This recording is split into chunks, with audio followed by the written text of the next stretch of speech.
এই ঈদ আসছে আর মাত্র কয়দিন বাকি। এই কয়দিনে কিভাবে আপনি আপনার ত্বককে পুরো নতুন করে ফিরিয়ে আনবেন? প্রথম ধাপ, ত্বক পরিষ্কার রাখুন। প্রতিদিন ধুয়ে নিন যেন ব্রণ আর ধুলো দূর হয়। দ্বিতীয় ধাপ, পানি বেশি খান। হাইড্রেটেড ত্বক সবসময় নরম ও সুন্দর লাগে। তৃতীয় ধাপ, ভালো মানের সিরাম ব্যবহার করুন। দাগ হ্রাস পায়, ত্বক দেখায় সুন্দর। চতুর্থ ধাপ, সানস্ক্রিন লাগান। সূর্য ত্বক ক্ষতি করতে পারে, তাই প্রতিদিন সানস্ক্রিন জরুরি। পঞ্চম ধাপ, সপ্তাহে একবার স্ক্রাব ব্যবহার করুন। মৃত কোষ মুছে যায়, ত্বক দেখায় ফ্রেশ। ষষ্ঠ ধাপ, ফেস ম্যাসাজ করুন। রক্ত চলাচল ভালো হয়, ত্বক উজ্জ্বল থাকে। সপ্তম ধাপ, রাতের ক্রিম ব্যবহার করুন। ঘুমের সময় ত্বক পুনরুজ্জীবিত হয়। অষ্টম ধাপ, চোখের চারপাশ ঠান্ডা রাখুন। ফোলা কমে, চোখ দেখায় সতেজ। নবম ধাপ, হালকা মেকআপ। প্রাকৃতিক সৌন্দর্য দেখাতে কম মেকআপই যথেষ্ট। দশম ধাপ, স্বাস্থ্যকর খাবার খান।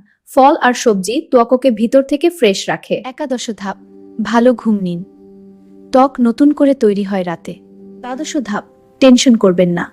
হালকা ব্যায়াম করুন, ত্বক থাকবে সতেজ। ত্রয়োদশ ধাপ, ঠোঁটের যত্ন নিন। লিপ বাম ব্যবহার করুন। চতুর্থ, হাতের ত্বকও নরম রাখুন। হ্যান্ড ক্রিম লাগান।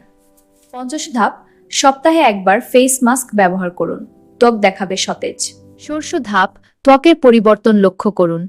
ছোট ব্রণ বা দাগ দেখা দিলে যত্ন নিন। সপ্তদশ ধাপ, নিজেকে ভালোবাসুন। পজিটিভ চিন্তা ত্বককে উজ্জ্বল করে। অষ্টাদশ ধাপ, সানগ্লাস ব্যবহার করুন। চোখের চারপাশ রক্ষা পায়। এই কয়দিনে এই ধাপগুলো মেনে চলুন। ঈদে আপনার ত্বক হবে উজ্জ্বল, সতেজ আর আত্মবিশ্বাসী।